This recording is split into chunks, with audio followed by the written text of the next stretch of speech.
Remagen, as I recall, there was a film about that. Yes, there was. In 1948, Belgium, France, Luxembourg, the Netherlands, and the United Kingdom signed the Treaty of Brussels, the precursor to the North Atlantic Treaty Organization. In 1957, a plane crashed in Cebu, Philippines, killing President Ramon Magsaysay and 24 others. Ramon Magsaysay was doing a good job as president and doing a good job in suppressing the Huck Rebellion. In 1969, Golda Meir becomes the first female prime minister of Israel. And in 1992, a referendum to end apartheid in South Africa passed 68.7 to 31.2. Today, in 1777, Roger B. Taney was born. He lived until 1864. He's most famous for being the Chief Justice who presided over the Dred Scott decision. In 1945, Michael Hayden, American General, 20th Director of the Central Intelligence Agency, was born. I knew Michael Hayden back when he was a major, and I thought he was an outstanding officer. And then he became one of the 51 to sign that letter suggesting that the Hunter Biden laptop, the laptop from hell, might just be Russian disinformation, thus misleading the electorate. It's terrible. About the United States, though? Did what? You talking about the United States? I totally missed it. Something about loving the United States. Are you speaking about the United States or another country? The United States. Okay, I understand. In 1853, Charles Doppler passed away, Austrian physicist and mathematician born in 1803. He's the one who named the Doppler effect. John, have you ever experienced the Doppler effect? What sound? I just saw it on the Weather Channel. Doppler radar. Ah. Most of us experience it when something like a train is approaching us with the whistle going, that the pitch of the whistle changes as the train passes us. Okay, great. Feast day of Joseph of Arimathea, who arranged for Jesus to be buried. And also it's the feast day of St. Patrick of Ireland. Today is, of course, in Suffolk County. What did you just preface everything with before St. Patrick's Day? The feast of St. Patrick. No, you said two things. Joseph of Arimathea. It's more, St. Patrick's is the big celebration today. Joe takes a back seat. Oh, in your mind, yeah. Joe was a grave owner. Nice guy, but he's no St. Patrick. See, you're not Irish, so you kind of like stomp down on the Irish. Is that what you're doing, stomping down on the Irish, Cliff? No. It seems to me that's what And it turns out... Mike, does it seem and to you it that turns Cliff out, is... John, that as usual, you're incorrect. Mike, do you think Cliff's stamping down on the Irish?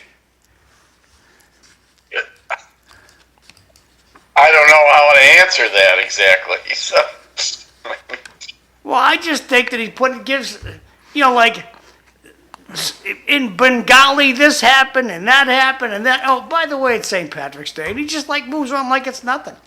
Were you out of the room when I started the show and talked about Happy St. Patrick's Day? I was Were trying. you out of the room when I was? I was trying to get the computer or going. maybe out of your mind. I yeah. wasn't paying attention to you. Yeah. And there we are. So, And Eileen, you it's St. Patrick's Day. I see the soda or whatever he's got there drinking now. So yeah, well, that's, I think, Canada Dry ginger ale or something. I don't know what it is. Yeah, that's as usual. You guys look good in green. It says Like Schweppes. in the United States. John, you look like a leprechaun. Thank you. I love your green mic. Let's see. I can't see Cliff, though. What's Cliff wearing? A Cliff. tie Canada with Dry. green in it. Schweppes? Schweppes. Cliff has a lackluster green tie on. Actually, I think it's a pretty nice tie. Nah, this is a green tie. So if you had your DNA done, do you know that you're really from Ireland, or are you really a Twice. Scotsman? Twice. I'm Western European. Sorry, the sinuses, and part of India. Right. Okay. then. That's me. I know I have Irish because my grandmother was 100% Irish. So I have Irish on both sides. But of have my you family. done your DNA, Mike? Did you do your DNA? No, I did not do Oh, my. okay. Then you're doing what the Elizabeth Warren status, which is, that's what my mother told me.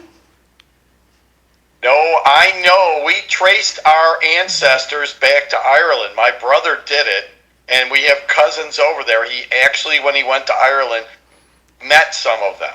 So we did do a family history. Did they have milkmen in Ireland? See, you're going on what your mother told you. If you send your No, DNA, I'm not going off what my mother told Yes, me. you We are. did a family tree history. Based on we who? have direct relatives who live in Ireland now. based on the fact that your mother said your father was your father. My siblings tell me my father was the mailman. So, I mean...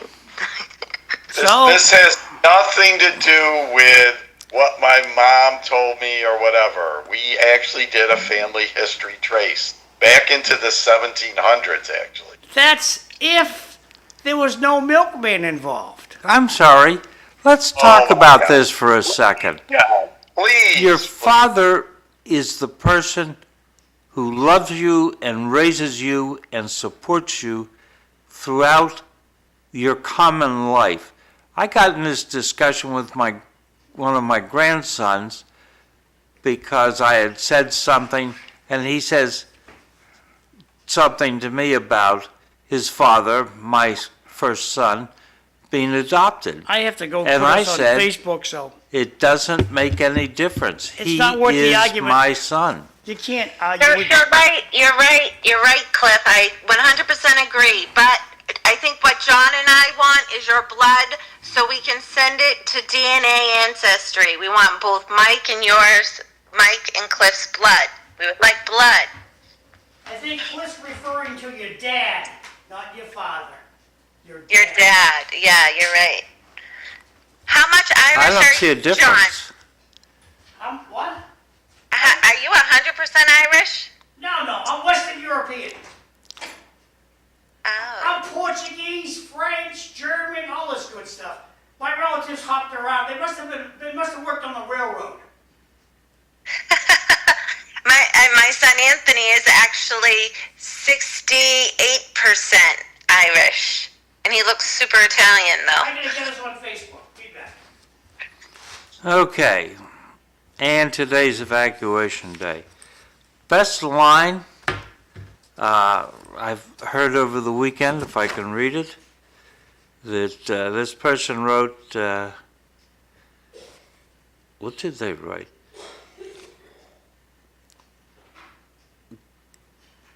Gotta love that while Mark Kelly was trading in his Tesla, Elon Musk was flying into space to save Kelly's fellow astronauts who were abandoned by Joe Biden.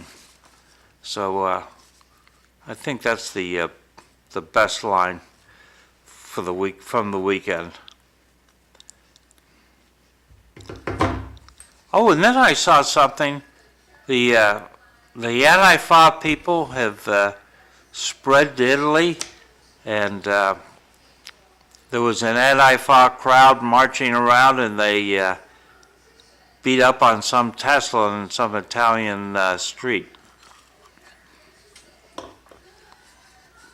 I feel bad about that. Those Antifa people have been allowed to spread to Western Europe. So, hello? Anybody care? No?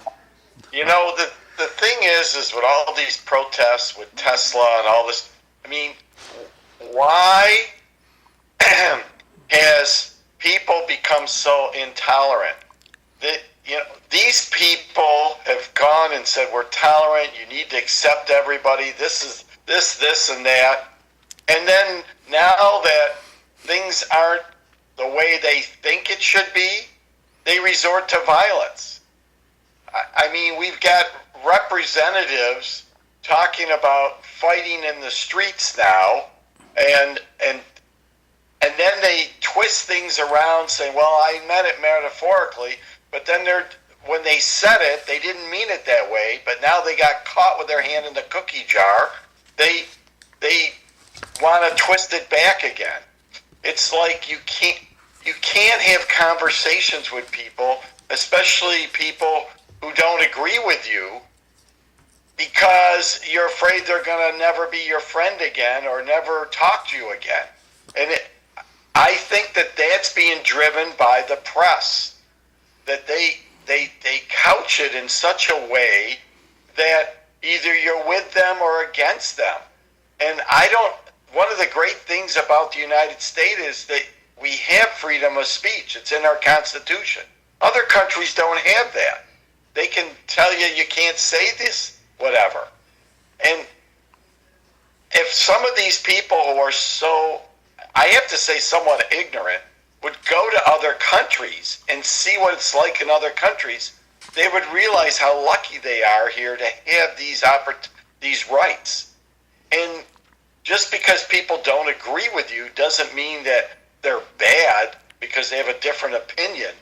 That's the whole purpose of having freedom of speech, so you can hear other people's opinion. And if you're smart, you can talk to them and convince them maybe your opinion is more the way they should be looking at things than what they think. But they don't use facts. They use emotion. And that's what scares me. Because when you get emotional, you make wrong decisions. Right. We've seen that. I mean, I've already heard down here the whole thing with the Canadians now, with all the stuff going on. I've heard from people down here, Canadians, who've heard from their friends that they go to their car and people have left notes on their car saying, go home, Canadians. What the heck is the matter with people? This is insane. That is insane. Those Canadians are bringing money into the country. Did they have Canadian plates? How did they know? You know, people down here, a lot of Canadians drive their cars down when they come to Canada, so they have Canadian license. Oh, I got you. Car plates on. That's correct, John. And I know they're all upset about this new executive order where if you're here more than 30 days. But Trump didn't make that saying only Canadians got to do it. He made it for every person who's coming from another country, staying more than 30 days. I'm going to be talking to my son this week to find out if he's going to be in the States more than 30 days, because he needs to be aware of this. We have to do this I-94 for him. So, I mean, Trump didn't do it just for Canada. He did it for everybody coming in. And most other countries, when you go there, and the problem is people don't travel in the United States to understand this, is when you go to other countries, you have to get visas, you have to fill out all kinds of forms. When I went to New Zealand, I had to fill out a bunch of forms to enter their country. Tell us about this. If you're staying in the United States more than 30 days, what happens? Well, you can be fined, possibly even put in jail. and you could be expelled from the country and not allowed back in again. So you have to register online. According to the articles I read, it's when you fly in, usually you're automatically put into this I-94 form is taken care of. But you still need to check to make sure. If you travel by land, then you have to make sure you go online and register. And they want to do fingerprinting and that now. When I traveled back and forth between Canada, I had to go inside sometimes because my name's so common, right? With Smith, if you were not a Canadian citizen or permanent resident, at the time you were traveling to the U.S., all those people who came in from Canada, the United States, had to go inside, get fingerprinted and photographed to come in our country. So it's not something really new. They just weren't doing it to Canadian citizens at the time. Trump has now put an executive order in saying anybody who comes from another country who's not a U.S. citizen or a permanent legal resident in the U.S. must be fingerprinted and fill out this information. So they've done interviews, I've seen the articles with some Canadians saying, what's the big deal, when you travel to other countries? But just like the U.S., there's still a lot of Canadians who only travel to the U.S. They don't travel to other countries. They haven't been to Europe or New Zealand or wherever else. So they're not used to having to do any of this. But people who travel to different countries in the world are used to having to have a visa, fill out information in order to enter that country. Yeah, I remember back in the old days in Germany, if you were traveling around Germany, when you get to a new hotel at night, they collected your passport and ran it through the police station. And then you pick up your passport. In communist countries, they do that. In Russia, they took our passport. And in Cuba, they took our passport. Well, they used to do it in Western Germany. Well, it should not be allowed. What do you mean it should not It's be my allowed? passport. What authority do you want to implement this, John? I have a question. Can we help Eileen navigate this for a second? What's the difference in what you need to travel between Canada and United States and United States and Canada, right? What paperwork do you need for that versus if you were to travel to Europe and so forth? What's the difference in the paperwork that you would need? Every country is different. And right now, if I want to travel up to Canada, I have to show my passport or I have a Nexus pass. And the same thing when Canadians come in here, they have to show their passport or whatever. We don't need to file a visa, extra paperwork. So when I went to New Zealand, in order to go there, and it's all online now, so you don't have to fill out a big form and do all this other stuff you might have done before. I had to put in my passport number, my address, where I was going to be staying when I was in New Zealand, that kind of information. And I had to show that I had a return ticket when I was leaving. I had to put that information in. But that's been going on when my son went there in 2015, he had to do that. It's just that people in the United States who travel between Canada and the U.S., they're not used to doing any of that. And again, that's because a lot of people in the U.S. don't travel outside of North America. So what Trump's doing is nothing really new. It's just that Canadians weren't used to having to go through that paperwork to go into the United States. And it's only for people traveling by land into the United States that you must go online and do it separately. Most people, from the article I read, when they fly in, it's automatically the information's put in. Because, say I was flying from Germany, I was a German citizen flying in the United States, I've already filled out online to come here my passport information, probably where I'm staying, things like that. It's just that people going from Canada to the U.S. aren't used to that. I got 3 checks here, all from the same guy. First of all, sorry, I'm running way behind. I was trying to set up Facebook. Facebook's in a bad mood this morning. We're out on Facebook, but I can't put any links attached to it, so it is what it is. But anyway, first text says, "Run, Cliff, they want your blood." No, if you do a DNA check, it's a swab out of the saliva in your mouth. I'm sure they could do it with your blood too, but it's a swab that you take. And it's a Q-tip, you stick it in your mouth, and you mail it off to La La Land, and they email you where you're from. Second, it's the spoiled culture, Mike. Start putting people in jail, it might change. That's from Jay. And then the last text from Jay says, Canadians did the same thing. They booed our national anthem, so it goes hand in hand. Interesting angle. Back over to you, Clifford. Okay. So,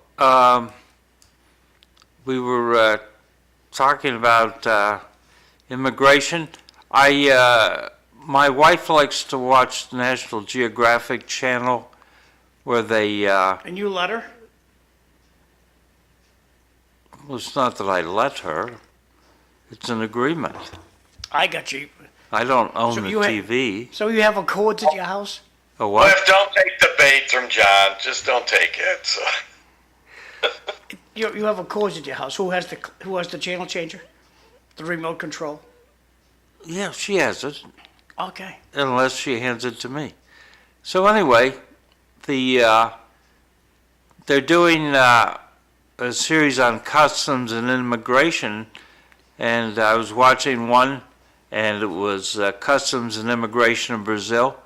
They asked people how much money they had, and if they didn't have enough money to sustain themselves for a week, they sent them back home. Well, you see, you can take the question a couple of ways there, Cliff. What was the question? I don't have any money for you. I have money for me. So when you say how much money do you have? Well, for you, I have nothing. For me, I have enough.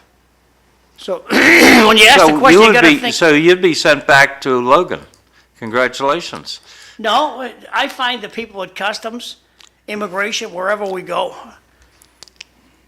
are pretty easy to talk to.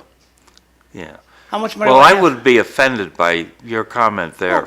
Well, okay, you walk up to a Germany, you talk about Germany a lot. You go into Germany immigration, they say, how much money you got? What the hell kind of question is that? Does that mean in the bank? In your pocket? Only change? Credit cards don't count? How would you take that question? How much money do you have, sir? I have $1,000 with me. Okay. Mike, how would you take that question? They walk up to you and they say, how much money do you have? You're talking about immigration, right? Yeah, When you go- you're in Germany and the guy's got his uniform on and he says, how much money do you have? Well, I tell them how much I have because most countries have rules on how much money you can bring in. New Zealand limits it. I think you can only bring up to 10,000 in or something like that. But they all have rules on that. I would say to the guy, go ahead, Mike, sorry. Continue. It's not any different. You know, I see these articles where people get all upset when you go into Walmart now and you're leaving. They want to see a receipt that you bought the stuff. If you didn't do anything wrong, what's the big deal? You know, people forget that when you go into different countries or you go into a business, you don't have, things aren't the same as other places. So I don't have a problem with that. If you're not doing anything wrong, what's the big deal? Well, I would say to the guy, I'm assuming you mean on me, physical cash. I would respond what Cliff says, I have $1,000 physical cash, but I have credit cards too. So the question's a little mute point because every place you go, we travel internationally, we pay with a credit card because you don't have to use their money. You don't have to convert any money. You just use your credit card. They take it every place you go. And you get the exact change rate. Yep. Back to you, Cliff. Okay. I mean, I just to add that in. I sent some money.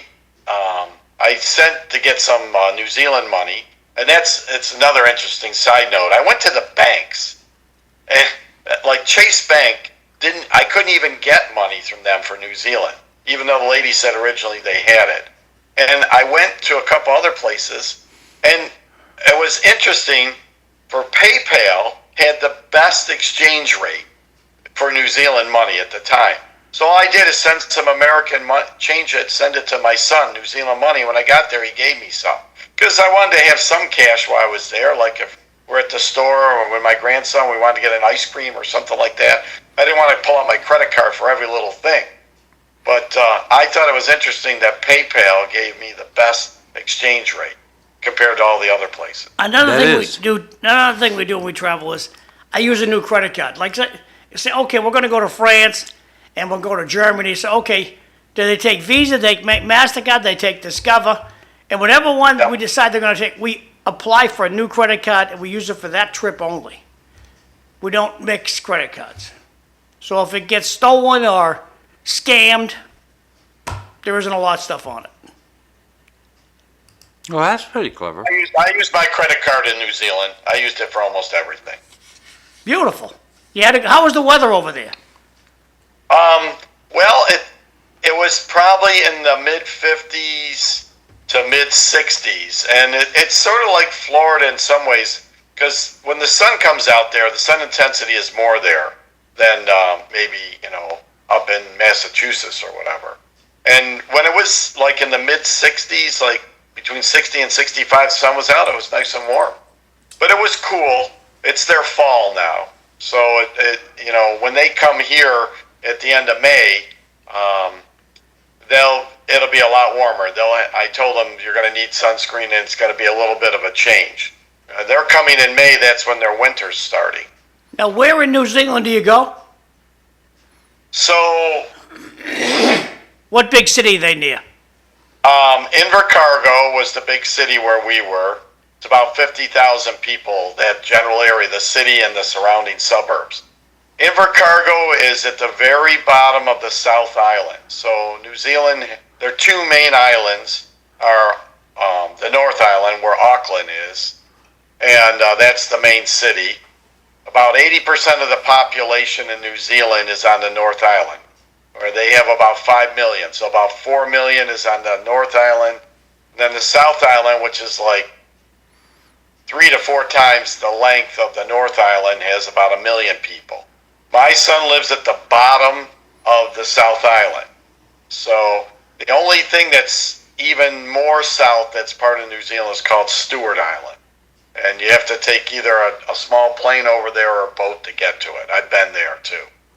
So, like I said, it's the main cities above Invercargill are Christchurch or Queenstown. Most people have heard of that. Those are bigger. Queenstown is about 2.5 hours drive north. Christchurch is about a 7 to 8 hour drive north.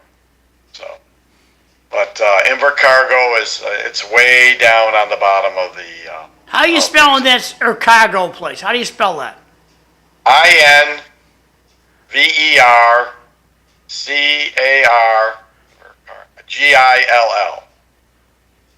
I'd hate to be in kindergarten over there. That's an awful long name for your town. Well, in New Zealand, they teach both English and Maori, so most of their signs are in dual languages, and they teach that in the schools too. What's the other language called? Maori? Maori. It's Maori, I believe. Yep. I think that's how you spell it. Yeah. Back to Cliff. So they have quite a bit of. What I was impressed about New Zealand both times I've been there is they have a lot of stuff for families to do. They have a lot of parks. They have a lot of activities that's family oriented. Different things at their parks. Like the one day we were there on a Sunday before I left, they had like a family day. They had things set up for the kids to do all kinds of things, and adults. They had things like, things you'd go to a picnic, like tug of war. They had little soccer things set up. They had a thing with what's called parkour, where you learn how to balance yourself and jump around on different things, miniature golf. They had all kinds of things there for the kids to do at a big park. And they had a big, for BMX bikes, that you pedal, they had a whole separate park area there. So I've been always impressed by their parks that are for families to come out and do stuff. Now, do they have bums over there like we have begging for money at the intersections? People begging for money at the intersections, hanging around by the railroad tracks? I didn't see any of that really at all. I'm sure they have homeless people there. They have drug issues down in New Zealand, methamphetamines. I know that. The weekend of my son's wedding, they had a big, what they call pipe bands competition for the National New Zealand Championship. That's bagpipes, bands. We were in town one day listening to some of them practicing.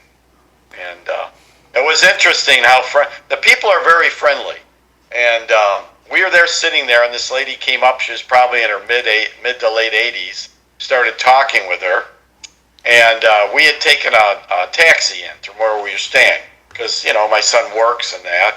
And so we were getting ready to call a taxi, and we're talking. We were going to take a taxi. It's probably a 10-minute ride back to where we were staying.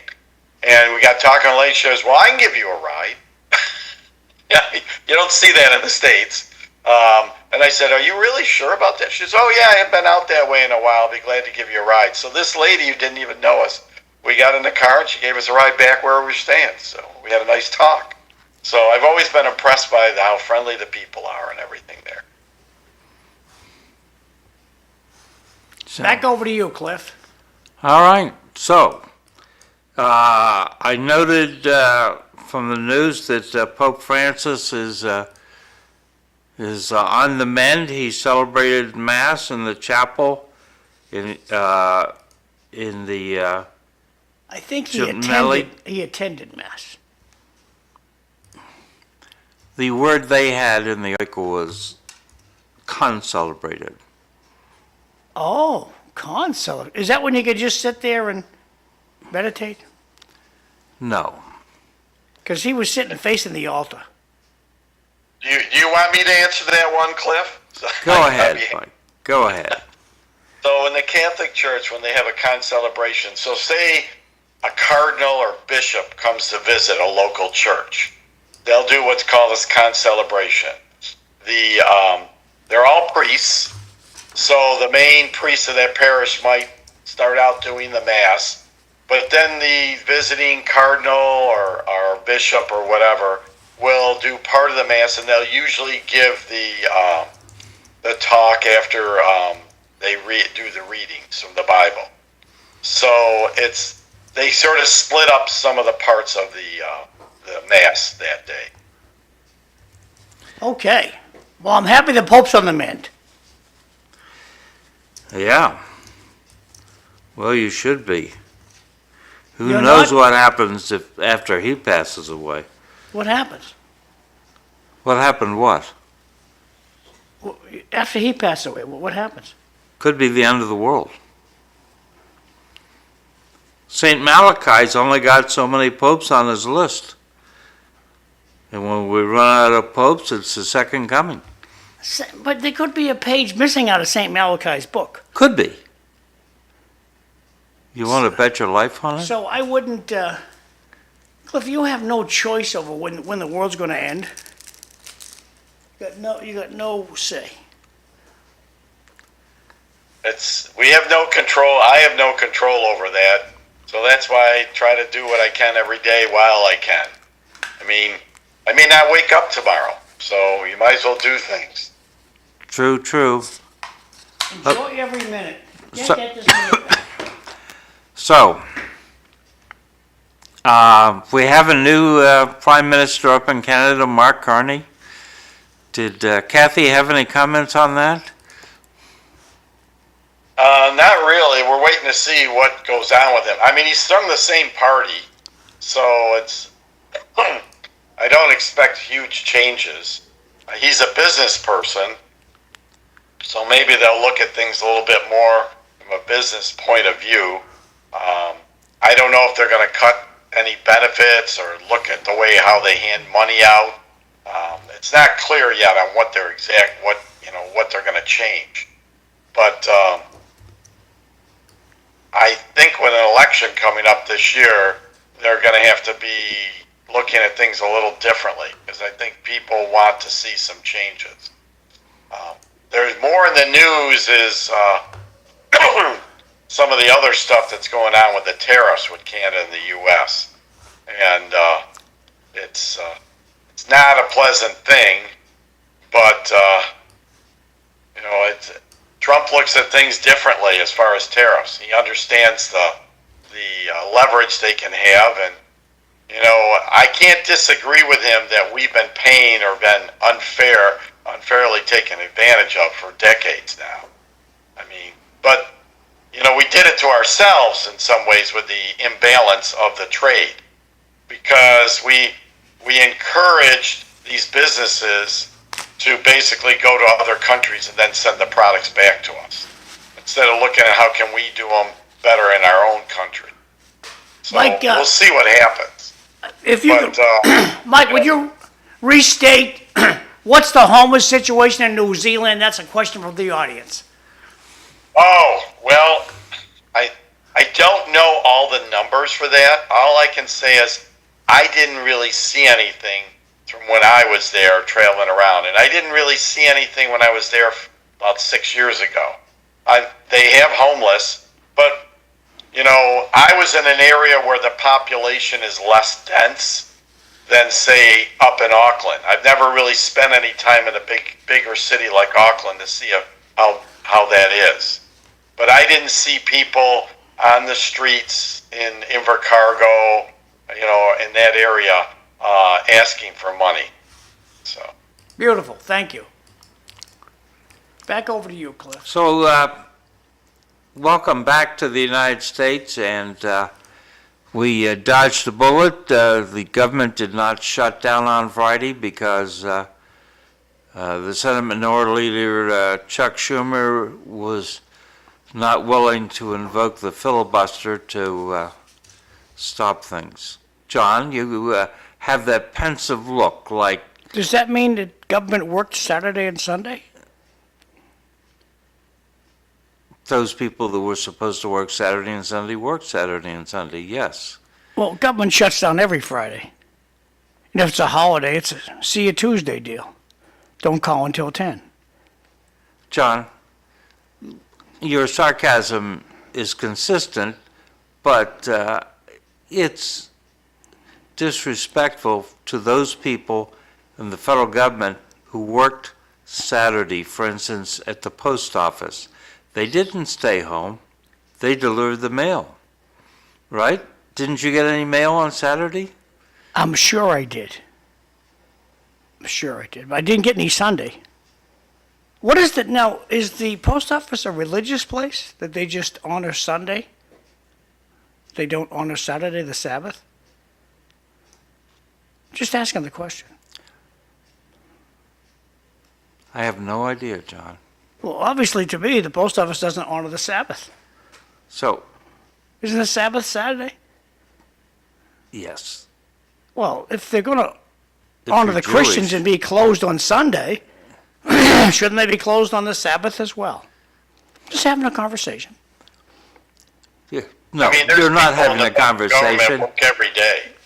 There's the government has. Like Cliff pointed out, people are still working in the post office on Saturdays and Sundays. There's people driving trucks to deliver stuff cross country. They don't park all the trucks on Friday evening and say, okay, we'll start driving again on Monday morning. So there's people that are part of the government working, 7 days. They have people working on it every day. I assume that it's the same as it was in the past, but when I was in the military, I stood alert on Saturdays and Sundays and holidays, Well, Cliff, Christmas and New Year's. Dr. Wang, Dr. Ann Wang, the guy who invented Wang Laboratories, Yeah. He's doing a TV interview with national TV. And in the background is the Wang Tower, beautiful building, doing an interview with him. And he said, Dr. Wang, how many people work at Wang Laboratories? He looked right into the camera and he said, about half. Now, how many people do you think work for the government, Cliff? I'm taking a hard pass on that one. I'm going to be Okay. like Hakeem Jeffries. Next question. Understood. No, you can do the Nikki Zongas. That's a really good question. Cliff, where did you buy those beautiful shoes? Next question. Well, the thing that really concerns me more about the government is when they're doing these investigations, is they're paying money out and there's no title or information on where the money's going to or what it's being used for. And that concerns me more. And I mean, this whole thing about the government being shut down, Schumer actually is looking at the bigger picture. I got to give him credit for that. He's looking at there was no upside for them shutting the government down. Because usually the government being shut down is always the fault of the Republicans. The Democrats are in such disarray, he looked at, okay, we're going to let them put this in and get it out of the news because we don't want this in the news. He's looking forward to next year's elections already. They're already planning on what they're going to do. I mean, look at Gavin Newsom, all the stuff he's changed now that he was against before. The thing is that why they're upset with Schumer is he didn't let anybody know he's going to do this. So they said, oh, we're gonna fight this, and especially the ones in the House, like AOC and Tlaib and all them, who are out in left field, I don't know what they're doing half the time, is they didn't like it. But you know what? The Senate is different than the House. So, comment from the audience. Keep your guard up, Cliff. John has the fighting Irish in him today. Happy St. Patrick's Day. I think that's from Bart. Thank you, Bart. Back over to you, Cliff.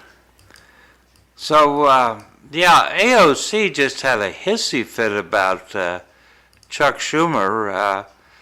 It seemed to me that Schumer was sort of along the lines of the Democrats under Biden who were talking about eliminating the filibuster. And so there's talk AOC could challenge Schumer in the primary. What do you think, Mike? Well, all I can say is she's got a bigger opinion of herself than most people. Being from New York State, there's no way she's going to beat Schumer. She thinks she's this big politician because she's so full of herself and she's narcissistic that she thinks she can beat Schumer. Schumer would crush her in an election. I believe that. He would crush her because she's just not as good as she thinks she is. Yeah, that apparently Senator John Fetterman from Pennsylvania said, I hope you can relay how little I care about her views on this. Fetterman's turning out to be the more conservative Democrat in the U.S. Senate. Well, don't forget, Schumer wasn't the only one Democrat who voted for this because they couldn't get this done by just a simple majority. They needed 60 votes, and I think what they end up with 62 or 63. Yeah. So there was other Democratic senators voting for this. So so they're picking on Schumer, but you don't see anybody picking on Fetterman or any of the other senators that voted. So it's just another example of how disarray, and they're letting people like AOC and Tlaib run the party. And those are not the people that you want running the party. No. Well, while we're on it, who actually runs the Democratic Party and who runs the Republican Party? Well, I can tell you right now, Trump is the one that's calling the shots for the Republican Party. Now, as far as the Democratic Party, I really don't know who's doing it because you don't see anybody out there front really trying to lead them. You don't really see Schumer. You don't see Jeffries. Actually, you don't hear too much out of Jeffries at all. And Newsom, he's trying now to take the reins by the horn, but in order to do that, he's changing everything because he knows his state is a disaster. And he's already trying to get in the ring there to be the front runners in the Democratic Party for the 2028 election. And you got to be careful with Newsom. He's very slick. He's not stupid. He's intelligent. And, he's good looking and he's slick. But what he's done with California is a disaster. But that'll all somehow magically disappear when he's running. All that stuff. Well, I've changed my mind. I've thought about it. We'll get back to this after John reads the text and we get Eileen's opinion. The text comes in. It says, the more things the Democrats do and say express how out of touch the party is. Also, Fred Jeffers is watching from St. Martin this morning. So good morning, Fred. Thanks for tuning in. Hope you have the best weather. Back to you, Cliff. Eileen. Did Eileen totally drop off the map? She's here, but she's muted, so she could be doing... I'm here. I'm all right. Well, I heard my name. You want my opinion on something? It's what every woman loves to hear. What would you like? We've been talking about the shutdown Yes. of the federal government and whether or not Chuck Schumer's in trouble. What do you think? Do you think he's in trouble? I mean, I think Democrats as a whole are driving themselves into the ground right now, and they think they're doing the right thing with everything. But it's interesting. I don't know.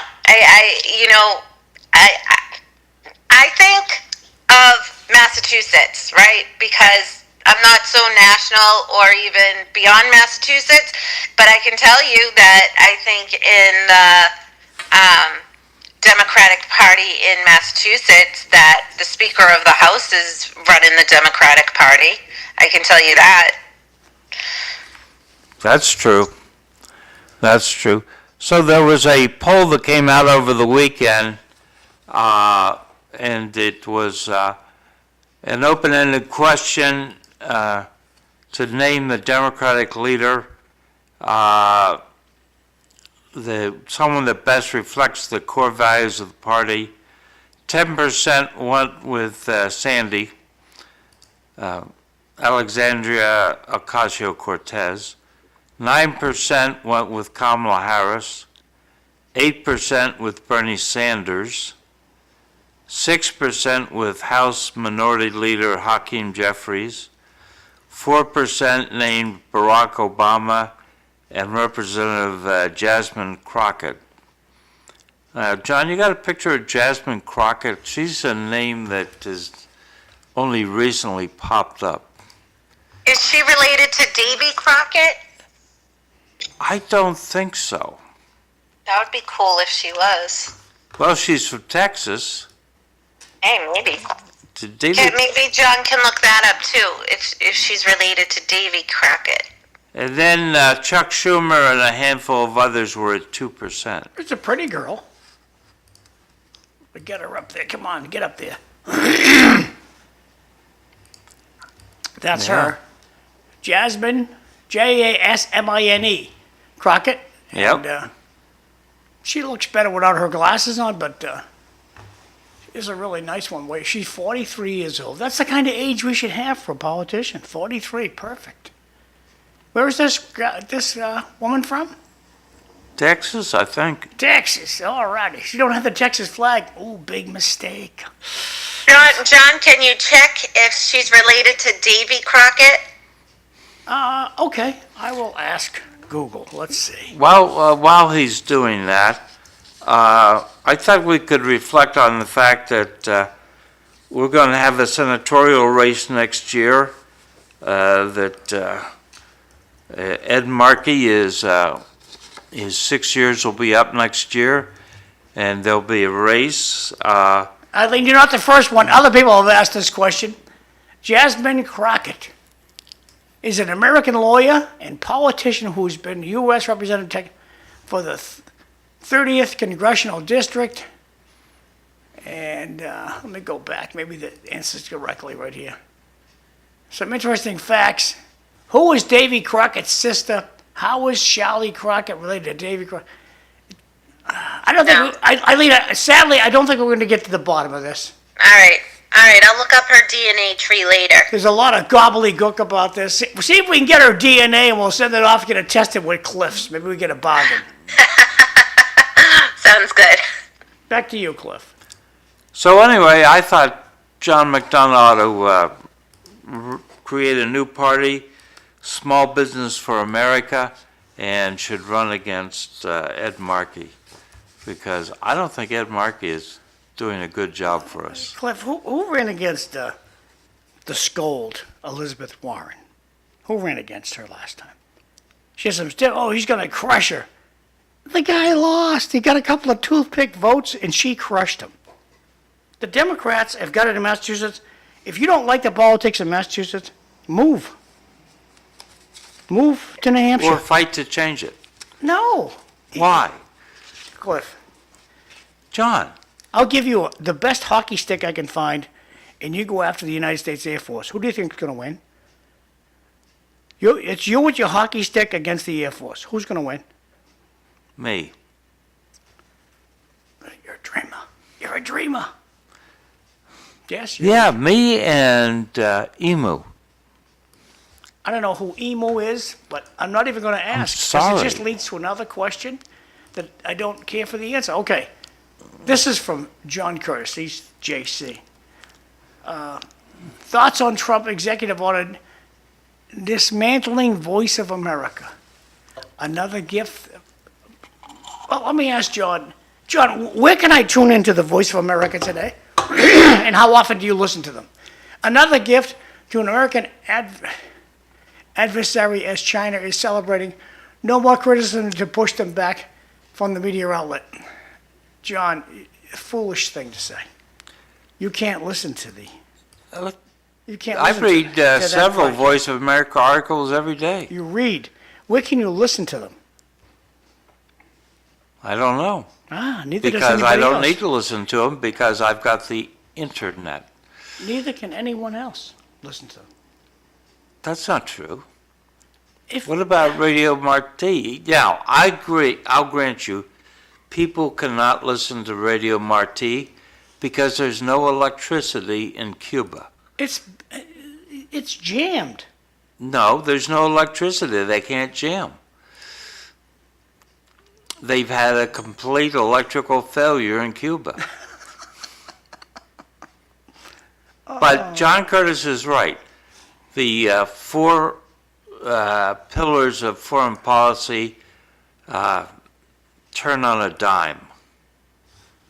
Diplomatic, informational, military, economic. And while I think that work needed to be done with our overseas broadcasting, I think that the Trump administration's gone too far. That's just my opinion. But what do I know? So Donald did go to Department of Justice and gave a speech about corrupt administration of the law. And the New York Times headline, Trump's grievance-filled speech makes clear his quest for vengeance is personal. Actually, I didn't see it that way. I feel threatened by DOJ. I feel threatened by the FBI. I'm not sure they're under control. I think they're out of control. And I'm glad to see that President Trump has put in some people who I think may restore the professional standards. So that's kind of where I am. You got a thought on that, Mike? Well, the biggest problem, the big question asked is, what can he do to restore the people's faith in those organizations, such as Department of Justice and the FBI? Because right now, in opinion polls, people don't trust any of them. at all. 15 seconds. So he needs to change that, and I think the people he's putting in will change that, the culture. I hope so. But Going to Then break you got land. to purge things. We'll be back. Thank you.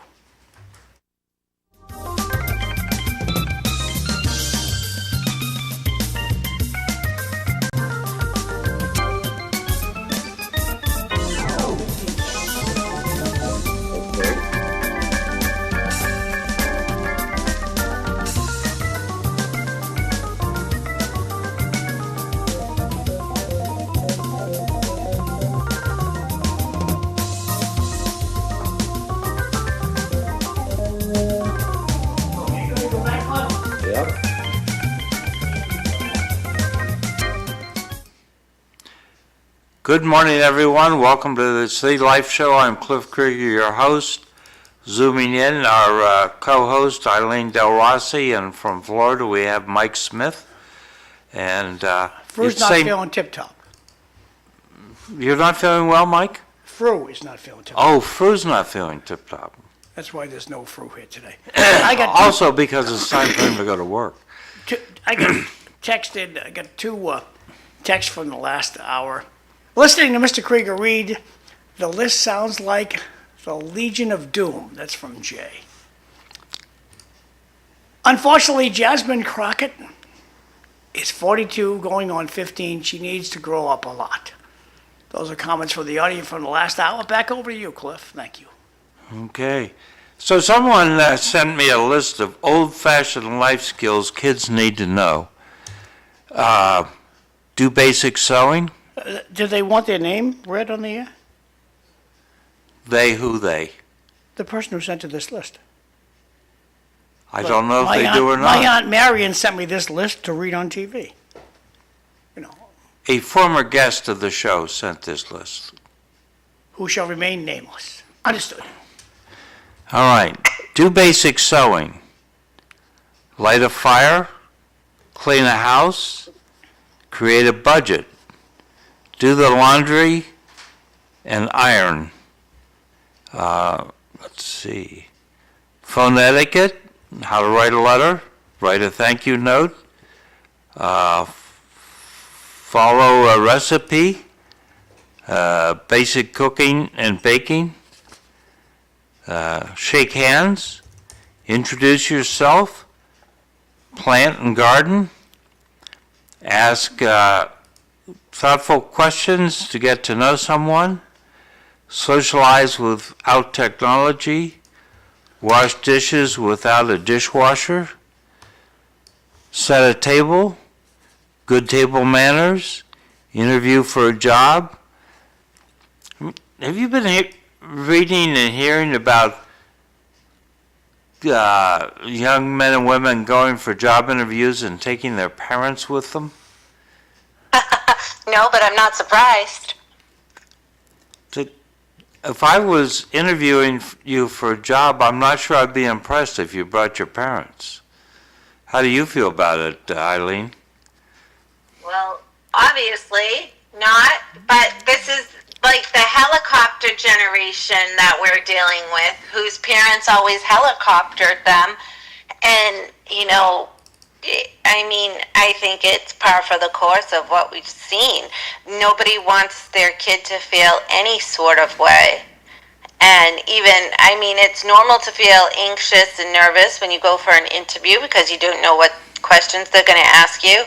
But like they're bringing in their animals, I mean, they're bringing their parents like their social support animal. Like it's showing that they don't have the grit to make it in the real world, I think. Mike, you got a thought? Yeah. If I was doing the interview, I'd say, you can leave now. I wouldn't even interview him. I mean, this is the real world. I mean, you got to be able to stand on your own 2 feet. What, are they going to bring their parents in every day they go to work? How about if their mother was Dolly Parton? Okay then. That one passes. Oh, She no. passes. No, Dolly's tied up. She's grieving for the loss of her husband. She couldn't make it. She's already on TV, doing live shows. Well, I mean, you make the comment about Dolly Parton. Those kind of people in those positions, they don't do interviews. They go talk to their friend and say, hey, I hear you're going to be hiring. Hey, my son would probably do good on that. And that's how that's done. Well, it's done behind the scenes by the parent. Mike, and the kid shows up and they probably get the job. Your interviewee comes in with her mother, who happens to be Jasmine Crockett. What do you do then? Get out of my office. I don't think so. I don't care. I mean, me personally, I'd probably do the interview. I'd go through the motions if I was the person. And as soon as I was done, they're not hiring that person. So, I mean. I got your point. I mean, because what is that person, that kid is, or whatever, is going to bring their parents in every time? Or they're going to call their parents up and, my boss was mean to me today. Mom, you better call him and tell him to stop that. If his mother was Dolly Parton, I'd say to him, son, how often are you going to bring your mom to work? I'd like to have lunch with her. Listen, I just woke my kid up for school, and he's like, oh, Mom, my leg hurts. I'm like, Anthony, you were out riding your bike and playing all weekend. You're perfectly fine. And he's like, this is like child labor. This is horrible. But I'm like, yeah, write a letter to somebody. But, that's just these kids just don't want to even feel a little I don't feel good. My leg hurts. I don't want to go to school. That was about to be his angle. They just need to be clipped off, right at the start of it, because they'll feel bad for themselves, and then you start feeling bad for them, and then it's not a good cycle to get into. Kids need boundaries. I mean, I'll give you an example. When I was visiting New Zealand, I was over at my son's place, right? Yeah. And, we're playing Uno. Kathy and I are playing Uno with my grandson. And my son goes, hey, when you're done with this game of Uno, go in and make your bed. That's good. So the game was over, and Isaac's looking at me. I said, didn't your dad mention you need to do something? He goes, oh, yeah. And he went right in and did it, because there's boundaries. He said, when we eat dinner there, Lana goes, hey, Isaac, here's the stuff for the table. He comes right over and he sets the table, because there's expectations. I mean, that's the way it is. But so I think we're, honestly, the way that your son even said it, hey, after you're playing Uno, you need to go make your bed, and here's the stuff to set the table. I think that's what a lot of people have to realize today. They definitely, these kids this generation aren't just set, you can't tell them to set the table. They almost need a cue to remember, which granted, it's just kind of how they are. But if you ask kids today to just go do these things and they don't have a picture in their head of how to do it, or they're set up correctly by their parents to be successful in saying, okay, I'm not going to, he didn't want to do it maybe right away, but with the after you play and your cue even to, hey, didn't your dad say something, right? They're still doing something, but they've given them the time and the understanding to finish doing what they're doing. And I think you should come to Lowell, Mike, and teach parents that. Back over to you, but, Cliff. there's different ways to approach things to get done. Yelling, hey, the thing, how come you're not making your bed? I just told you to do it 5 minutes ago. That's one way to get it done. Or I looked at him and I said, hey, I think your dad just mentioned to you that you need to make your bed. He goes, oh yeah, okay.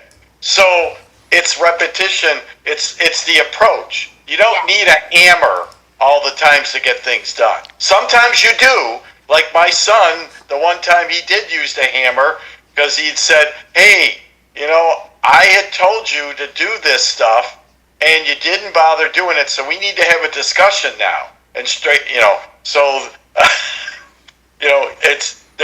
sometimes you have to use the hammer, so to speak, and other times you don't. So a parent has to know when you can need it, when you don't. Comment from the audience, what do people think? How many kids nowadays have landscape companies, plow driveways, house cleaners, spoiled kids? Back over to Cliff. Okay, to finish this list off, we were at interview for a job, take down a message, save up for something, putting money in the bank. Basic car maintenance, how to change a tire, take care of a pet, basic home improvement, admit a mistake, give a genuine apology, dress for the occasion, and carry on a conversation. These Yeah, are basic things. no, I like that. And I think for a while, just looking in someone's eyes and saying, I'm sorry, was like not what you did. But that's something I like when kids come up to me and saying they're having a problem at school. I'm like, all right, it sounds like both of you were wrong. So you look at him and say, I'm sorry, and make sure they're okay. Or if they bump into somebody, right, just look in their eyes and say, I'm sorry. I mean, it's just kind of like common sense stuff, right? And it's like we've thrown that all out the window to go so far. Tell me about your big feelings. How'd that make you feel inside? Like, no, these kids don't need that much of a voice. You give them that much of a voice and they manipulate you. Eileen, changing the They're channel. also not Mike, mature enough to understand that stuff. I want to Right. ask Eileen to put her teaching hat on here. Now, Eileen, there's a small movement afoot that have public school teachers wearing body cams. Have you ever thought about if your boss said you got to wear this body cam today? Have you ever thought about what you'd do? Do you like the idea? Don't like the idea? Thoughts? And if you don't have any, we'll go back to Cliff. Oh no, I love that idea. Especially the way kids treat adults. I think that you can't even explain exactly how much you have to stand down to these kids, no matter how disrespectful they are. But I think it would be truly eye-opening. I don't even think you can properly explain it because you say, Pete, kids are so disrespectful. But I don't even think you can. They judge everything. What you wear, how you wear it, the way your hair is, the way you present, the way you look, and as soon as they walk into a classroom, they go in on that. Like, I think it would be eye-opening, and I think it would honestly be a good idea. I've started my own, because I'm so broken by it, honestly, I feel like I have a good enough repertoire with my kids and my students' parents, that I just go back with them back and forth, and it's nothing inappropriate, but it's very realistic, and it's like, think about this. Like, think about what you're doing and what you're saying and what you're saying other people can't do. Interesting. So I want to ask you, while I have the floor here, I'm going to go around the room and ask everybody. I'm going to, it's completely off topic, St. Patrick's Day. Are you going to, start with Eileen. Eileen, are you going to celebrate St. Patrick's Day, and how so? I really haven't even thought about it. I'll probably stop somewhere on my way home from work and get my mom corned beef and cabbage, Okay. but that's about it. Where would you go to get that? I think probably today I'd probably go to Tavern on the Line in Drake to get it, but sometimes I do go to Captain John's to get it. Okay. Mike, appropriately dressed with your St. Patrick's Day shirt, are you going to celebrate St. Patrick's Day, and what are you going to do? We kind of started yesterday because it was a friend of ours' birthday, so. And I think when we talked yesterday with the people we were out with, we were talking about going to O'Keefe's today. That's one of the big places that do St. Patrick's Day celebration. Would you remind the audience whereabouts you are in Florida? What big city? I'm in Largo, Florida, Largo, not Key Largo. We're about 30 minutes southwest of Tampa. So you're on we're on the West Coast. Gulf side. West Coast?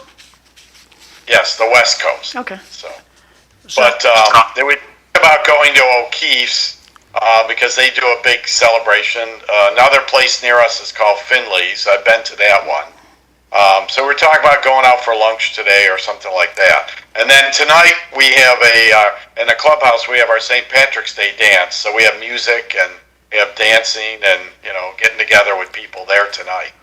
Wow. Cliff, how are you going to celebrate St. Patrick's Day? And if you do, how would you be doing this? I'm going to contemplate how the Irish saved Christianity. Okay, thank you. I'm going to take, tonight my wife's sewing circle canceled their meeting. So, and there's no Monday night dinner club tonight. It's tomorrow night, it's Tuesday. We're going to the Village Inn and drinking. So it's either Kilkenny's, which is on Rogers Street in Lowell. And if we can't get in the parking lot, we're going to scoot out to the Tewksbury Sportsman's Club. And they have a big Irish feed bag at the Tewksbury Sportsman's Club. So that's my plans for tonight. Back over to you, Cliff. Okey-doke. So, Eileen, have we properly ventilated the issue of school busing routes and schedules and how you can go online to find out whether or not the bus is on time or the bus has been switched?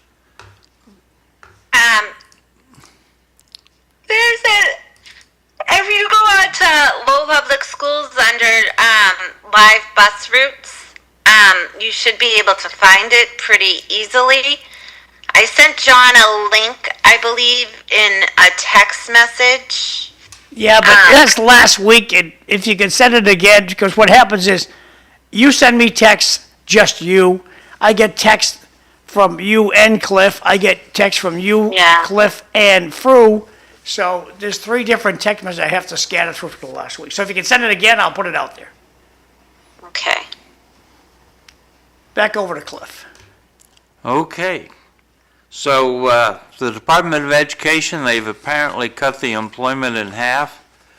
I think that's a good thing because it'll give control back to the states and local school boards, but what do you think, local school board? So can you just say that again? I was just looking for that message. Yeah, they've cut the Federal Department of Education employment in half. I think this might give more control back to the states and to the local school boards. What do you think? Yeah, it sounds like it. I think what it needs to do is just be kind of more definitive in the state's department, honestly. And who does what? I think that's where people get away with a lot of shenanigans and misappropriation goes on. I think that happens a great deal, Yep. So, unfortunately. is there a chance that student performance will improve?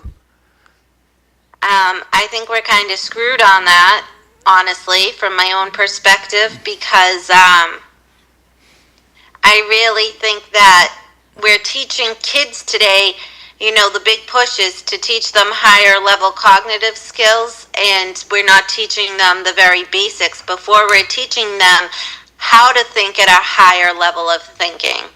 Well, let me barge in here for 1 second, okay, and promote my cell phone technology.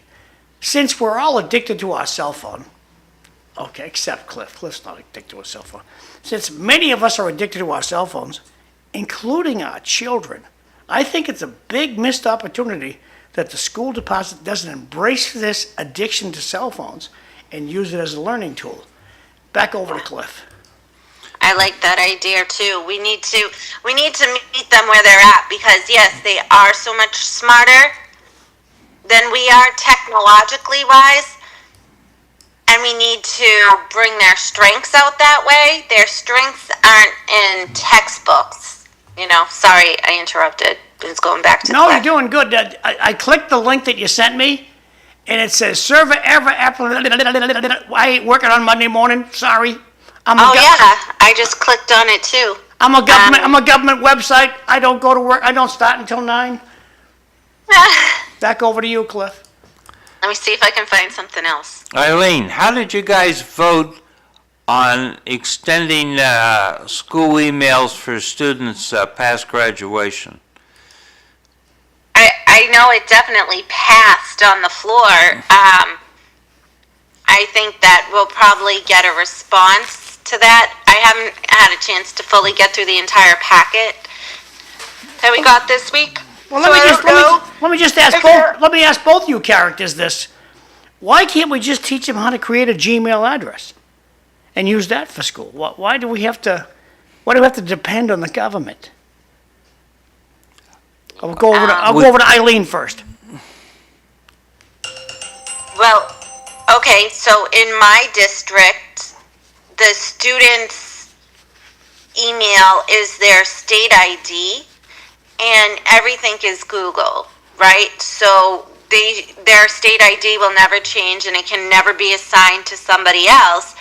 And so it's all in Google. So I don't think that email would ever change. In Lowell Public, the way that they do it is that their student number is assigned to them still as a student, and it's at Lowell Public Schools. But I think that the server Lowell Public Schools is different than the Google server that Methuen has. So when they finish at Lowell Public Schools, that kind of email address kind of just goes away. So I think the right answer to this question is that Lowell Public Schools should become a complete Google school and get the email, because I don't think Google ever dies. Gotcha. What do you think, Cliff? I think that having an email that identifies with your school builds a sense of belonging for the group.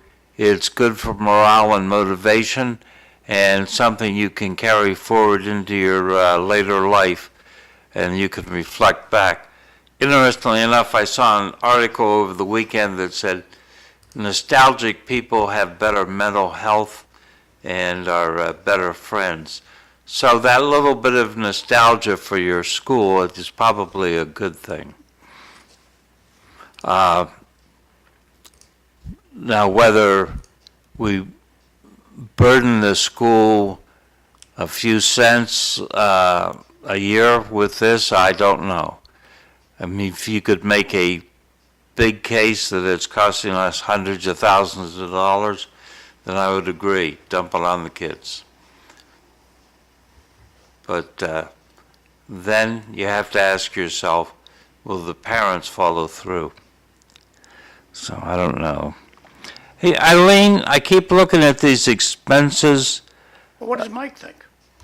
Well, I don't know what Mike thinks. You didn't ask Mike. You said Eileen and Cliff. Mike, you've been drug into this. Okay, so repeat it again, just so I make sure I'm answering the question. Should each student be able to keep their school email for their lifetime?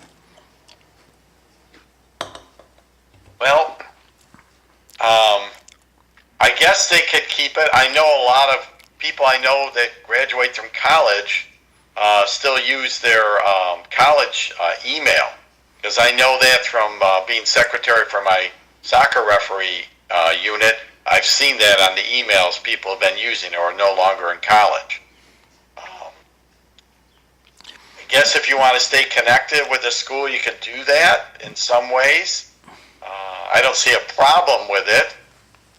Maybe you'll find somebody who wants to help support the school more and be involved with it even after they leave. So I really don't have a problem with that. But I don't want to have, me personally, I don't want to have 5 or 6 emails to remember which ones I'm dealing with. So. Oh, I know that problem, Mike. Yeah.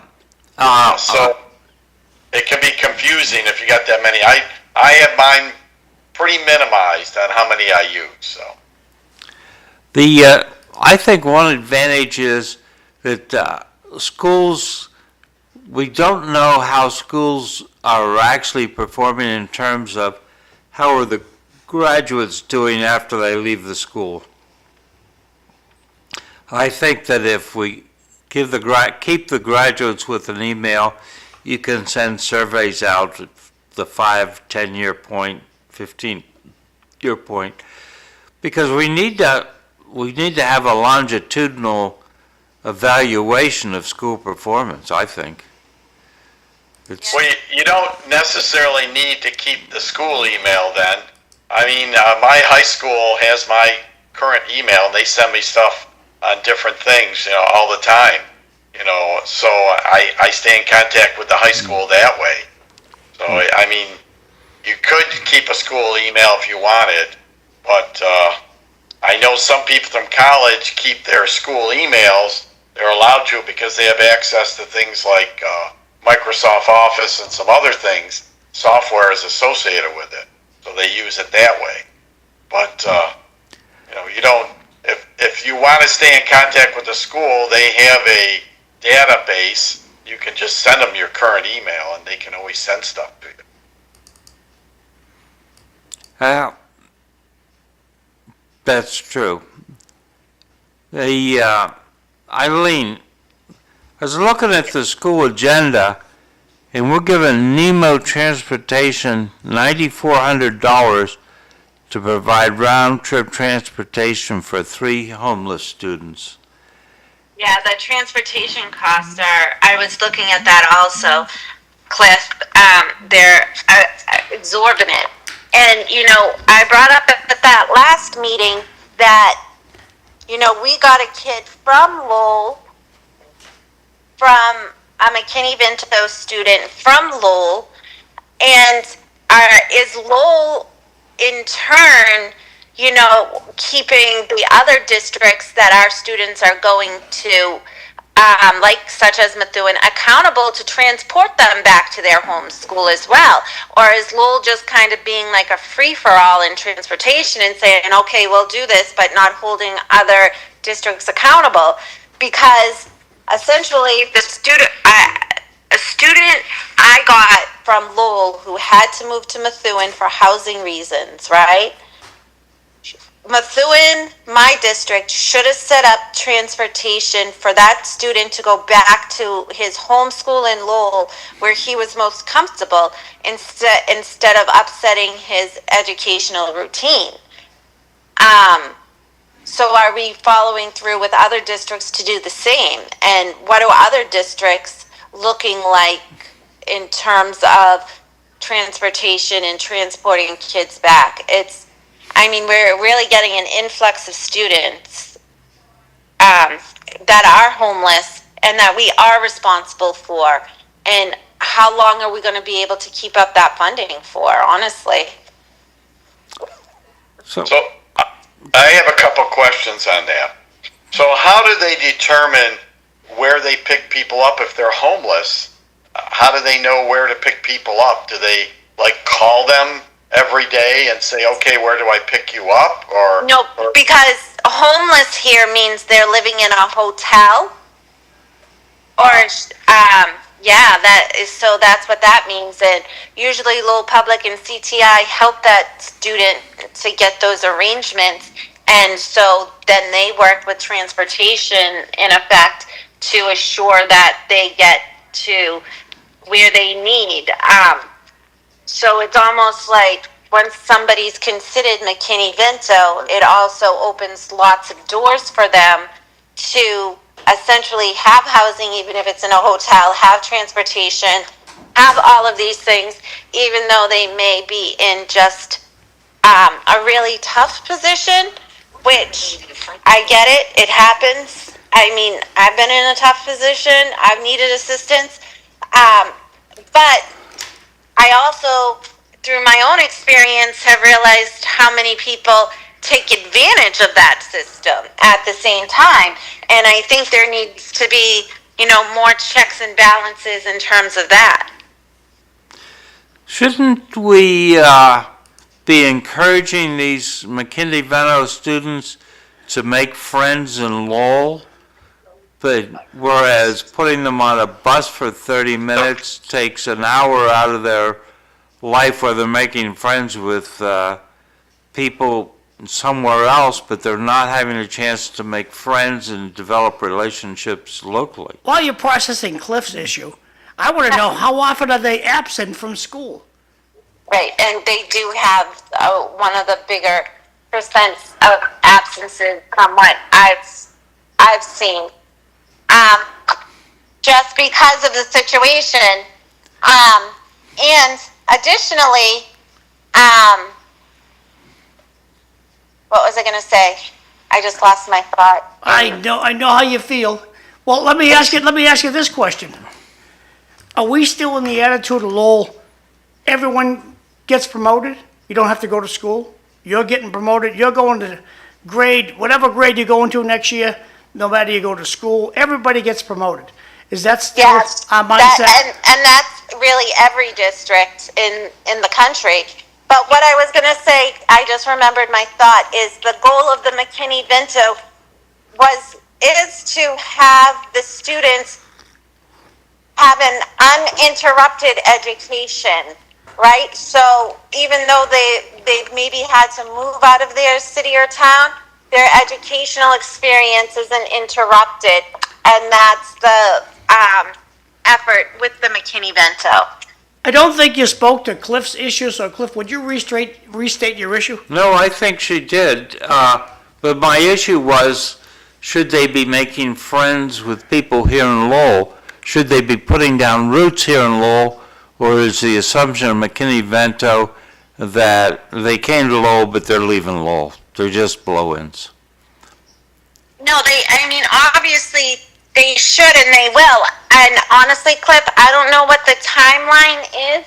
If there are homeless students that are transported from, say, Lynn, right? I don't know if there honestly is a time frame to say, okay, so, and I believe there is, honestly, now that I'm talking about it.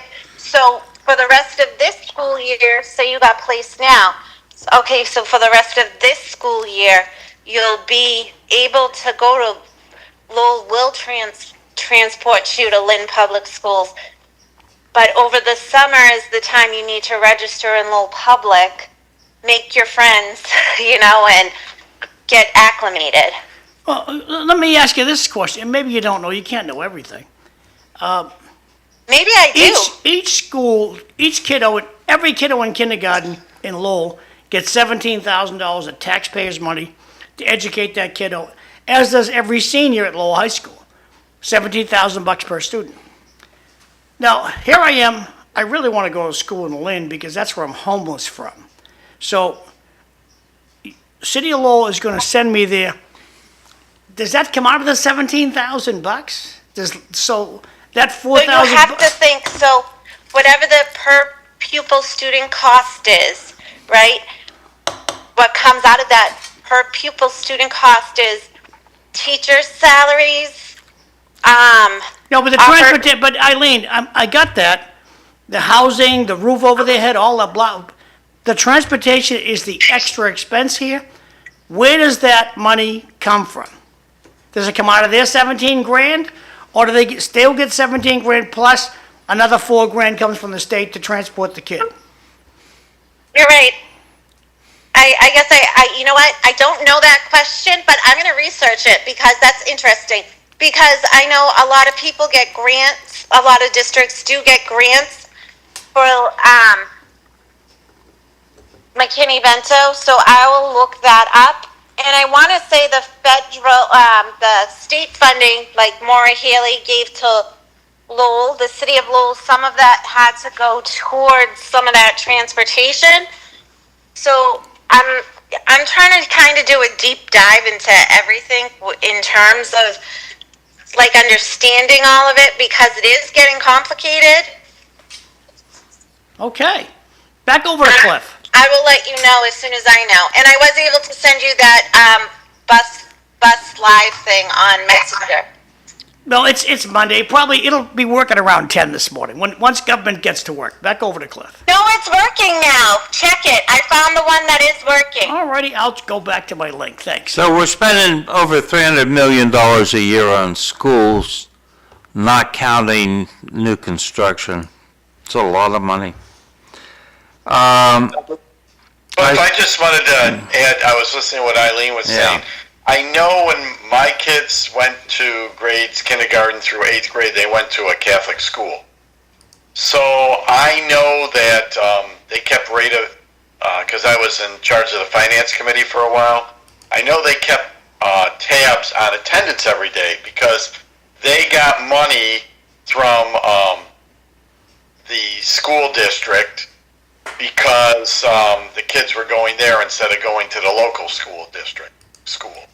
So the money from their budget was, like Eileen's saying, $17,000 per student.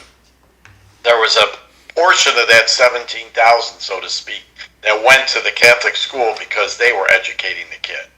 So not all of it, but they did. They had to keep records for attendance every day, and that's how they were reimbursed for some of the cost of educating the kids. Okay, next time Eileen's here, I'll have her navigate this for us because I can't figure it out. Okay. So with so regard that's to how- with regard to what Mike just said, in Massachusetts, we have in the Constitution, the state constitution, that the state will not support parochial schools. But it has been worked out that the state does pay for busing. Additionally, Additionally, what? the state's paying for transportation. Does it come out of the 17 grand or no? I would have to say that school finance is extremely complicated where it comes through the city.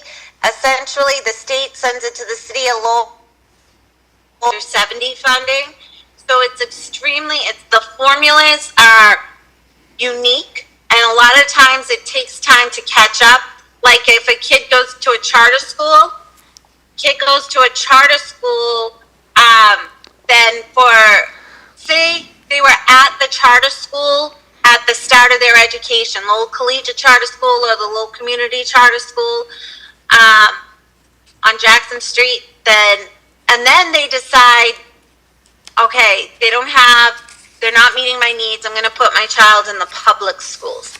Then for at least 6 months to a year, I believe, or absolutely until the end of that fiscal year, that charter school is going to continue to get that funding for at least, I would say, a year until the systems reboot. And I believe they do it every October 1st to say, okay, this student with this state assigned SACIT number is now at Lowell Public Schools. It takes until that October 1st date to update. And then Lowell Public would get the money, and then vice versa.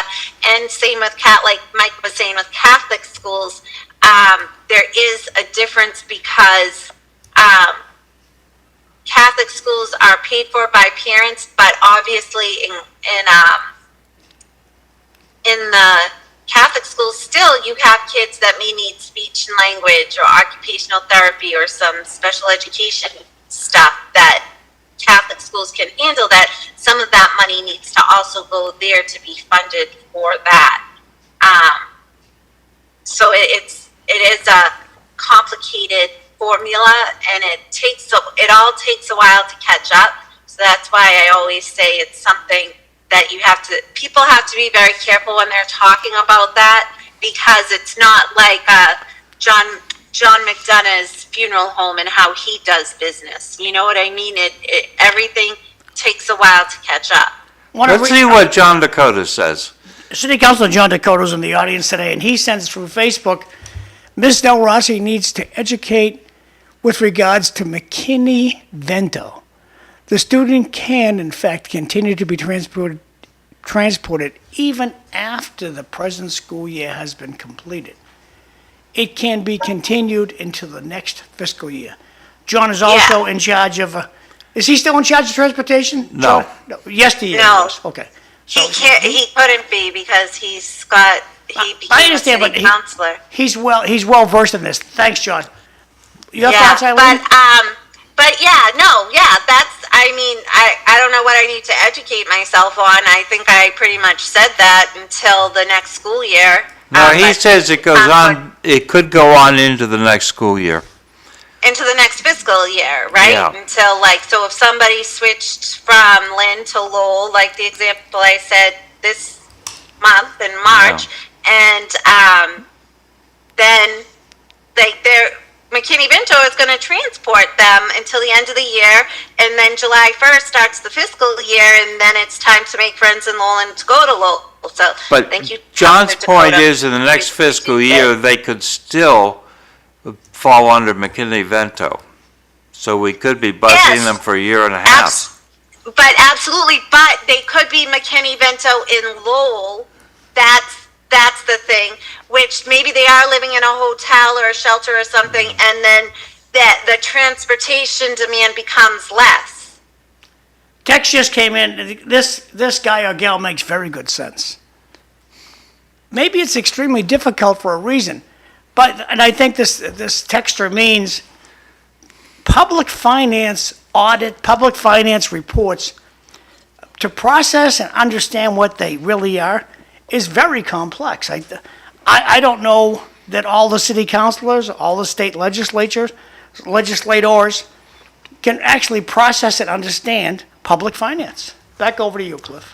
Yeah, I'd like to give kudos to John Dakota because when he was in charge of the school transportation, he worked very hard to make it better, make it more efficient. He once chaired a committee of Lowell residents, which I was on, trying to find a better way, a less expensive way to do the job. But it was an uphill climb all the way. So my kudos to John. Eileen, I know you have to head out for school sometime soon. I noticed there was a motion response, I'm assuming it was your motion, about looking at federal budget cuts. The response seemed to focus strictly on meals and feeding the students, but I think there are things coming and people need to be prepared. I just want the kiddos to know that according Yeah, to I think, math, there's a lot because all that free student lunch is being jeopardized, which we've been very lucky to have free breakfast and lunch for students overall. But I think, we just need to be proactive instead of reactive when it comes to this stuff. Well, when I was a kid, you just went home for lunch. Well, that doesn't happen anymore. Yeah. Imagine the transportation issue that would be like. If we have to transport kids back to home for lunch every day and back to forced school. busing in Lowell, forced busing. Well, more kids Yeah. used to walk to school back then too, so. Yeah, that's- neighborhood. And the Butler school bus is running 10 minutes late, just FYI. So, no motions this week, Eileen. No, I actually forgot this week. I was going to put a motion in asking about the parking situation at the STEM because of what we talked about last week, but just Friday got away from me. It was busy at school, and my ADHD mind really thinks of like very last minute. I always usually do it because that's how I can get like stimulated, and I was busy and distracted and completely forgot it. And this goes on to the Rogers School across the street, the STEM Academy. They built this brand spanking new addition to their school to house 600 more kids, I guess. And they put it in the teacher's parking lot. And they didn't replicate the teacher's parking lot anywhere. So it's a big problem every day for school. There's no place for many of the teachers to park. Back to you, Cliff. They're looking to the future when there'll be no cars. It ain't today. And we all are gonna hop in our car today and stay nice and dry and toasty and listen to nice music on our way into wherever we might be going today. But there's no place to park. Can you imagine if Des Moines added a building to his parking lot and didn't have any parking? What would happen to his customers? In Lowell, it's okay to build a skyscraper with no parking. Thank you, City Council. No parking. Eileen, do you have anything else on schools? I mean, I could talk all day on schools, but no, not right now. we can talk more on Friday. Remember all those articles we had going back and forth last week? We never really got to discuss. So if we have time Friday, I'd like to discuss those. Okay. I'd like to put All this right. website up again on Friday if you're able to come on Friday, because it's fast. It changes as the morning goes on. Yeah, that's true. You have to refresh the page, but it's a nice little toy. Thank you. Yes. So, Mike, did Kathy want to participate in a discussion of birthright citizenship? Well, I talked to her a little bit about that last night, and we were discussing about that. And we were talking about, with the thing with anchor babies, where people come in illegally. And I think from our discussion, what she was saying is, well, if the people there are illegally, then, why should the person become a citizen? Because she goes, they were pregnant before they came to the country. So they knew that, that person was going to be born in the United States. So it's, I think her and I tend to agree on birthright citizenship. And I know we had some of this discussion before. I didn't get a chance to read through everything. I have read some of it before when they actually put the 14th Amendment in, and I was catching up on reading all that. And the reason they did that was more because a lot of the blacks were non-citizens because they were considered, slaves. They had no birth certificate. They had no birth certificates. Right. So, so that was, a lot of that reason it came in was for that. Now, I know we had the discussion about the Chinese couple and their son before too, but a lot of that had to do with the way people's thoughts were on Chinese or blacks at the time. But they weren't dealing with people coming to the country back then that were purposely coming to the country to have a kid so that their kid becomes a citizen and that they ended up staying in the country. Tom Homan was asked this specific question about this. And he goes, well, he says, there's nothing that says we can't deport the whole family and that kid can come back and apply for his citizenship when he's old enough to apply. So I think that's part of the issue is the policies were or have been that somebody comes in the country illegally and they have a kid, well, we're going to let them stay because we don't want to separate the child from the parents. Where Tom Homan's looking, well, I'm not going to separate you, I'm just going to deport all of you. And then when that kid's old enough, he can apply to come back in here as a citizen with the proper paperwork. So I think the thinking has changed on how they're going to approach that. I don't think, my personal opinion, I don't think that just because they're born here and their parents were here illegally to, quote, have an anchor baby, I don't think that child should get citizenship. They should have to get back in line, file the paperwork, and do it the right way. Well, Christy Nome has spoken out on this specifically. how about this new thing that Trump's talking about, the golden passport? I can pay $50,000, I'm a citizen today. How's that okay? And page 2, I think this whole thing needs a fresh look. Many of our laws were created when people used to sail here. There was no such thing as an airplane. And I think it's this century we should take a good look at what our laws are. And this business of, look, I'm a rich Saudi and my wife's pregnant, so we think it'd be kind of cool to have our child be born in an American hospital and be an American citizen and a Saudi citizen at the same time.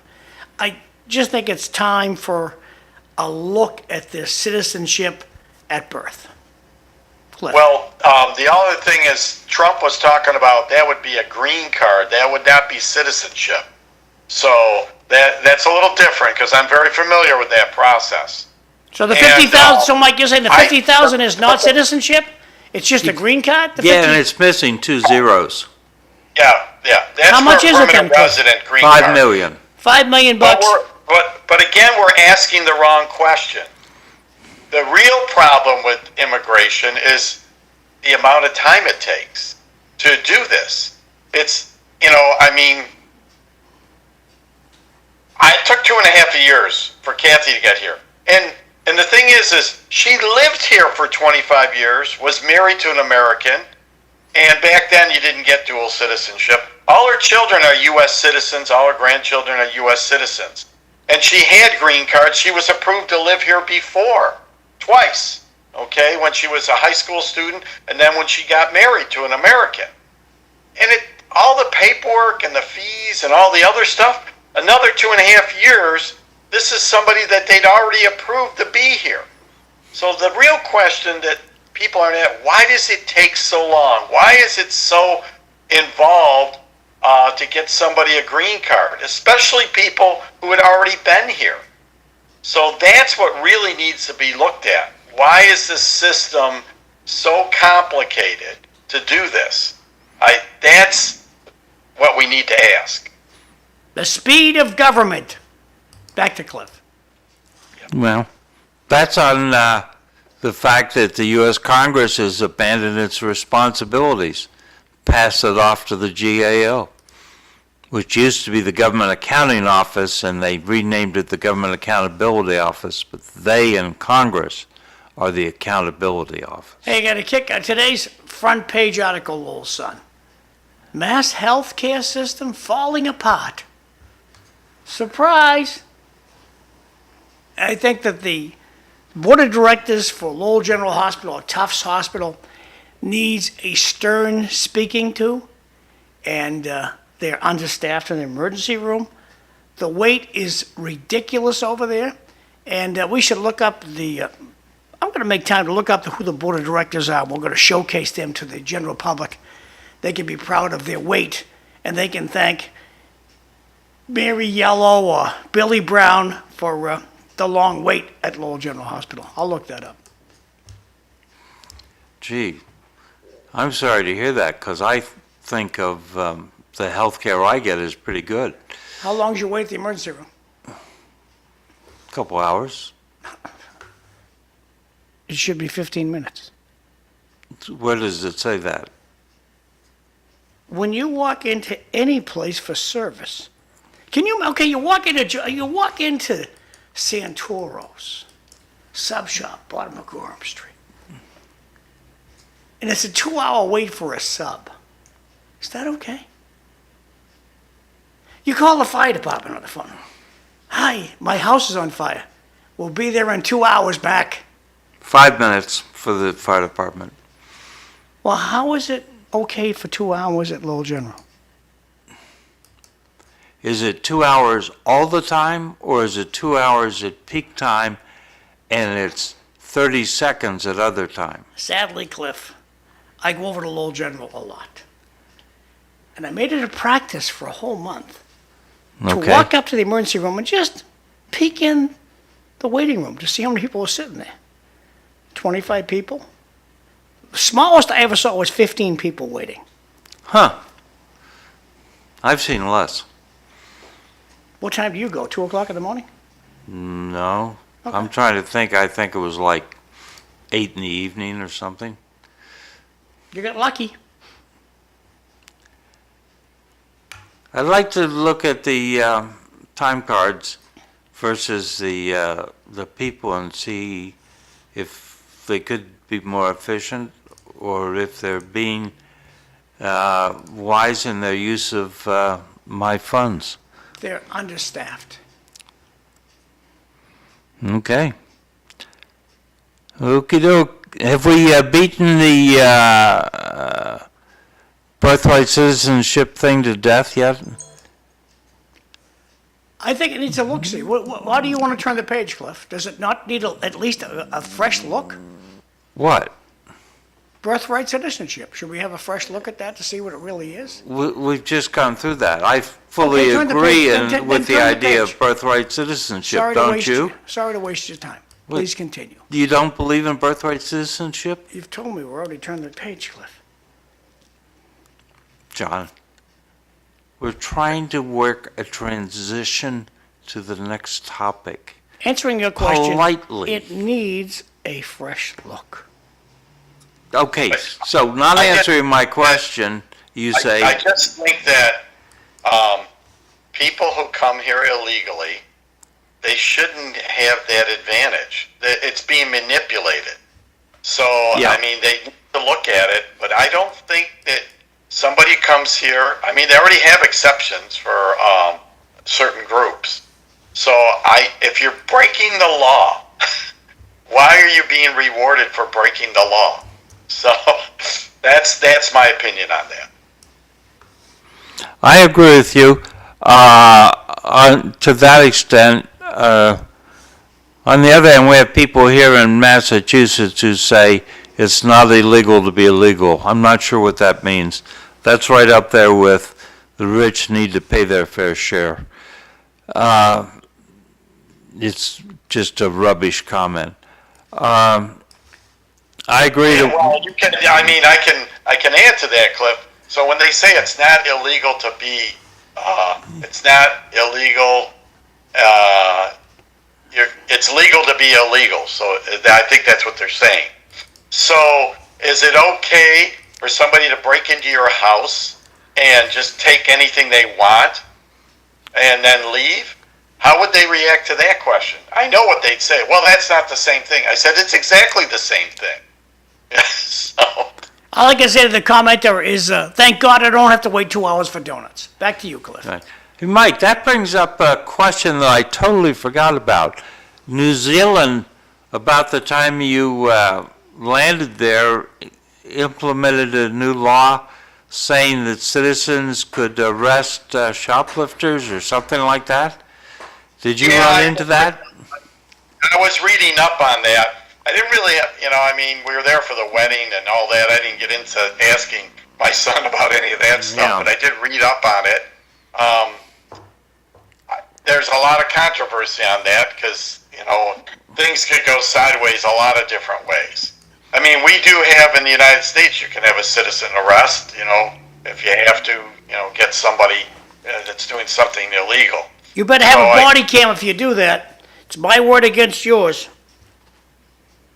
Yeah, well, unless there's a group of people, like recently on an airplane, when somebody got up and they were going to try to open up the exit row door, to get out of the plane and was shouting at people, and they started videoing it, the guy doing it, and on Southwest, I believe, and then the guy tried to punch the one person. People tackled him down and basically restrained him. So they were doing basically a citizen arrest. All protected by video. They were protected by video. Yes. So in today's environment, same thing with what happened on the subway, there with the guy who got choked out. I mean, they had video of all that. But, I mean, I understand what you're saying, John, my word against his word. That's always a tricky situation. But, if people are doing something illegal and they don't feel that it's safe for anybody around there, I don't have a problem with, quote, a citizen arrest. But it's, you got to be really careful about that because people can take it to the wrong end and people can get hurt. That's the truth. We have a city council meeting this week, and one of the reports is going to emphasize we have an election on 4 November, and they're recommending the preliminary election for city council and school committee on 9 September if you get more than 2 people running for any given office. Can't pull papers until June. Okay. But And in order to run, you have to You need 150 signatures. Yeah, I think that's way too much. I've got you down on my list for running for city council this year and U.S. Senator next year, John. Are we out of time? You got about 30 seconds. Everyone, I hope you're having a good week coming up. We should have some good weather up until the next weekend. Then we have snow. Snow can be fun, Yes. unless you have to It's going to shovel melt it. as it hits the ground, Cliff. Hey, tomorrow, Tony Oczynski's coming tomorrow. See you tomorrow. Thanks for watching. Thank you, Cliff. Everybody have a safe day. Thanks, Okay, Mike. thanks, Happy Mike. Hey, happy St. Patty's Day. See you tomorrow. I will do some more research on that later, the citizenship arrest in New Zealand. I'm gonna have to read more up on that. See exactly on that. Okay, I appreciate it. It may be nothing, or it would be a new trend. I read some of the the stuff you sent me and I was reading, so I just didn't put it on the trip. I didn't have time to do enough research, and there were pros and cons, on both sides. Yeah. Some people for it, other people were against it. And the police obviously want to minimize that as much as possible because then people end up getting hurt by doing things they probably shouldn't do. So it's easier just to call the police. I think some of that has to do with how fast they think the police are going to respond, or how serious they think the situation is. Yeah. So that's gonna have to look at that. Nope. Like I said, I'll do some more research on it. I'm gonna do some more reading on the birthright citizenship, but again, I think that people have twisted the Supreme Court decision in 1898 to think that anybody who's born here can be a citizen. I don't think that was the original intent at all, from reading everything that was going on at the time when they passed it. I agree. More. So, Kathy's two daughters, so are they American citizens because their father was an American citizen, or because they were born? Well, both, probably. That's usually we're talking two different situations today. So, in the United States, if I understand it, if your parent is a U.S. citizen, you're born here, you're a U.S. citizen. That's how it's always been. At least one of your parents. Yeah. So, but, with this thing with people coming here, both people